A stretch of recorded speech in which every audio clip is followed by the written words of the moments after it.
ከቀናት በፊት የተለያዩ የአማራ ፋኖ ህዝባዊ ድርጅት አመራር አባላት ለብልጽግና እጃቸውን ሰጥተዋል ተብሎ የብልጽግና የኢንተርኔት መንጋ ተሰማርቶ ነበረ እና ሌሎቹን ለማስጠንቀቂያ ለማስፈራሪያ መጨረሻችሁ ይሄ ነው፣ ከዚህ አታመልጡም፣ ከክፉ ቅጣት በፊት እጃችሁን ብትሰጡ ይሻላል የሚል በጣም ሰፊ ዘመቻ ሲካሄድ ቆየና ከቀናት በኋላ ተመልሶ ያ ምርኮኛ የአፋሕድ ተወካይ ሆኖ ተደራዳሪ ሆኖ የሰላም ስምምነት ከመንግስት ጋር የሚፈራረም ለዚህም በኢጋድና በአፍሪካ ህብረት የሚታጀብ ሆኖ ቀርቦ ተመልክተናልና አሚን አንዳንድ ነገሮች አሁን አብይ አይ ቲንክ በሀገሩ ላይ አደረገ ከምላቸው ትልልቅ በደሎች አንዱ ዲስኮርስን ክፉኛ ትሪቪያላይዝ ማድረጉ ነው።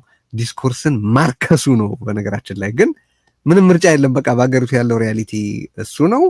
ያ ዲስኮርሱን ያረከሰው ግለሰብ ነው ትልልቆቹን ውሳኔዎች የሚወስንበት እድል የተፈጠረውና አሁንም በዚህ ምክንያት ይህንንም ድራማ ለመነጋገር ተገደናል። ግን አስፍተን ድርድርን ጉድፌይትን በስምምነት ጊዜያዊም ሆነ ዘላቂ ችግሮችን የመፍታት አካሄድን እና የአገዛዝ ወቅታዊ የጋራ ስነልቦናን በተመለከተ ለማውራት ግን ልንጠቀምበት እንችላለን ብዬ ስላሰብኩ ነው ማነሳው። ምን አልክ ስትይ?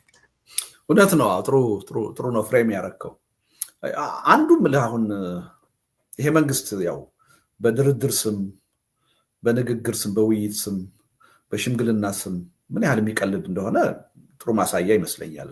ይሄ የሰሞኑ የማስረሻ ሁኔታ ሁልጊዜ የምንለው እኔም አንተም ተቃዋሚ ኃይሎች የድርድርን በር መዝጋት የለባቸውም ብለን እናምናለን። ለድርድር ሁልጊዜ ዝግጁ ነን ማለት አለባቸው። ምክንያቱም ተገደን ነው፣ ሰላማዊ መድረክ አተን ነው።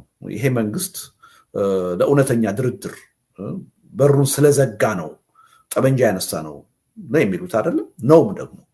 ስለዚህ ሁልጊዜም ለድርድር በራቸው ክፍት መሆን አለበት። ይሄ ከፍተኛ የሆነ የፖለቲካ የዲፕሎማሲ ጥቅም ይኖረዋል የሚል እምነት አለኝ። አንተም የዛ አይነት እምነት እንዳለ አውቃለሁ። ግን ደግሞ ይሄ መንግስት ምንም በቃ በሰላም ድርድር ጉዳይ፣ በሽምግልና ጉዳይ፣ በሁሉም ነገር ላይ የሚቀልድ የሚያሾፍ መሆኑን ደግሞ ማሳያ ነው። ይሄ ግን ይሄ ነገር ገፍቶ ታዲያ ምን ትርጉም አለው? በቃ ድርድር የሚባለው ነገር አያስፈልግም ወደሚል መሄድ አለበት የሚል እምነት የለኝም። ሁልጊዜም ቢሆን የትጥቅ ትግል ቀላል ዋጋ የሚከፈልበት መድረክ አይደለም። የህዝብ ትግል የትውልድ ትግል ነው። ብዙ ሰዎች በየቀኑ ህይወታቸውን የሚያጡበት ነው። ስለዚህ የፖለቲካ መፍትሄ በውይይት በድርድር የሚመጣ ከሆነ ሁልጊዜ ራስህን ለዛ ዝግጁና ክፍት አድርገህ መጠበቅ ተገቢ ነው።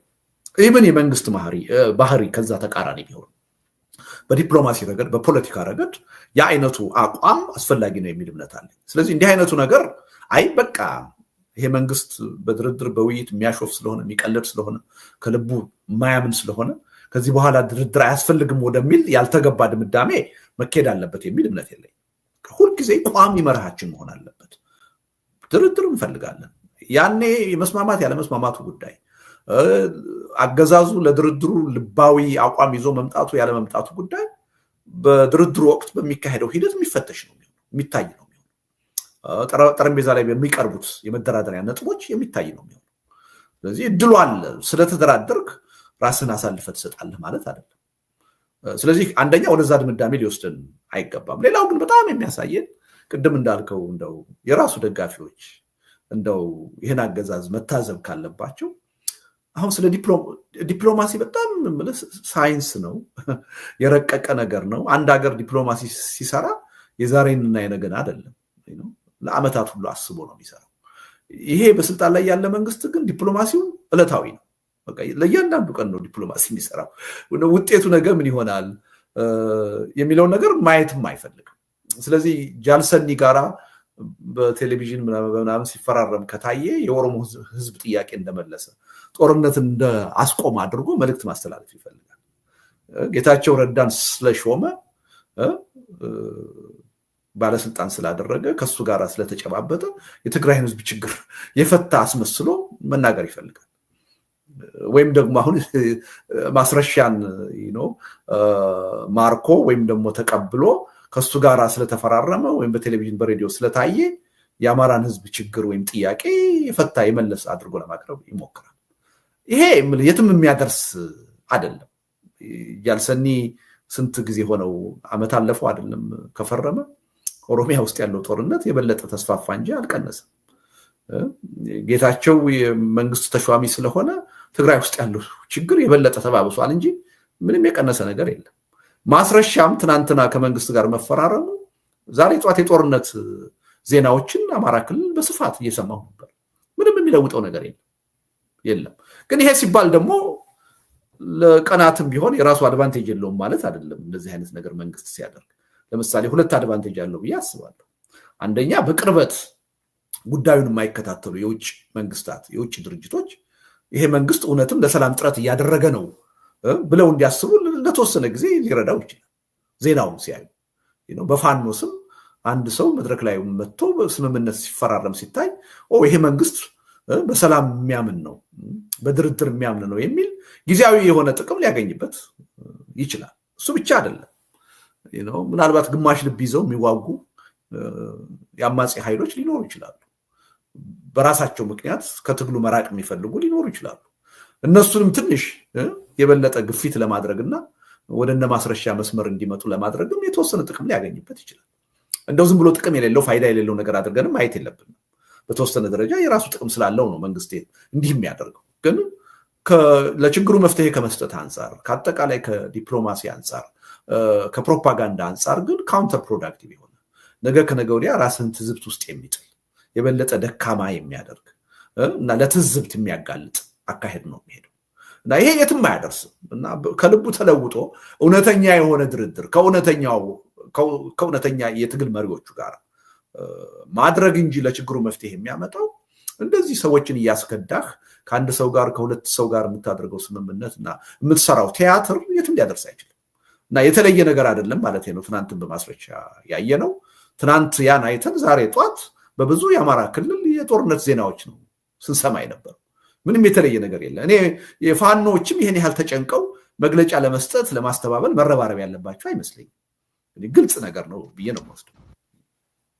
አስተያየት መስጠታቸው ጥሩ ነው። ምናልባት ቀደም ያነሳት ነጥብ ላይ እርግጠኛ አይደለሁም ልዩነት ይሁን አይሁን፣ ግን እኔ ከአገዛዙ ጋር በመደራደር የሚመጣ ውጤት ይኖራል ብዬ አላምንም። ኢንጉድ ፌዝ ይደራደራል ብዬ አላምንም። ከአገዛዙ ጋር ተደራድሮ የሚመጣን ውጤት በአንድም ሆነ በሌላ መንገድ በተቃዋሚዎች የማድረግም ሆነ ያለማድረግ ውሳኔ ላይ ምንም ስፍራ ሊኖረው አይገባም ብዬ አምናለሁ። ግን ስቲል እንደ መርህ ድርድር አልፈልግም ማለት በጣም አሰቃቂ ነው ብዬ አስባለሁኝ። አይ ቲንክ ልዩነት የለንም።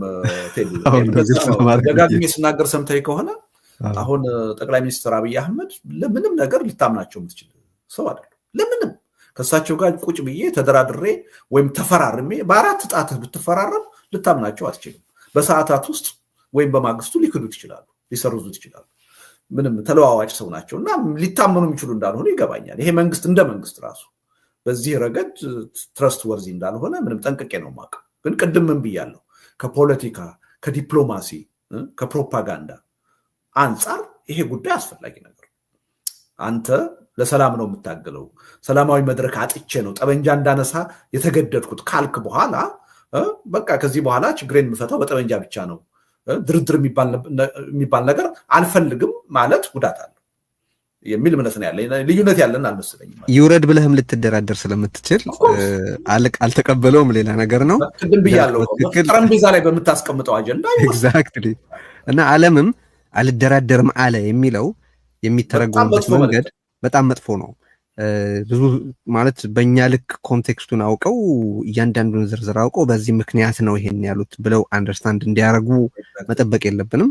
በአጠቃላይም ድርድር የሚባል ነገር የለም ተብሎ አደባባይ ወጣምና በዛ ምክንያት ነው እንዳልከው አንተም ብዙ ጊዜ አንስተዋል። እዚህም እኔ በተደጋጋሚ የፋኖ አመራር አባላትን ድርድር የለም አትበሉ፣ ለምን ይሄ በጣም ከባድ ጉዳት የሚያስከትል ነው ስንል ቆይተናል። አንዴ አምባሳደር ማሴንጋም በነገራችን ላይ ያንን የሚያረጋግጥ ነገር ተናግረው ነበር። የአሜሪካ አምባሳደር በኢትዮጵያ ፋኖን ለድርድር ጠርተው ነበረ እና ያ እንግዲህ በዲፕሎማሲው ማህበረሰብ ዘንድ ፋኖን በተመለከተ ተይዞ የነበረውን አስተያየት ያሳይ የነበረ ይመስለኛል። በኋላ ተስተካክሏል፣ በአስተያየቶቻቸው ተመልክተናል። ያ ግን እንደው እሱን ግልጽ ማድረግ ስለሚገባ ነው ያነሳኋቸው ነገሮች። ተገቢ ነው።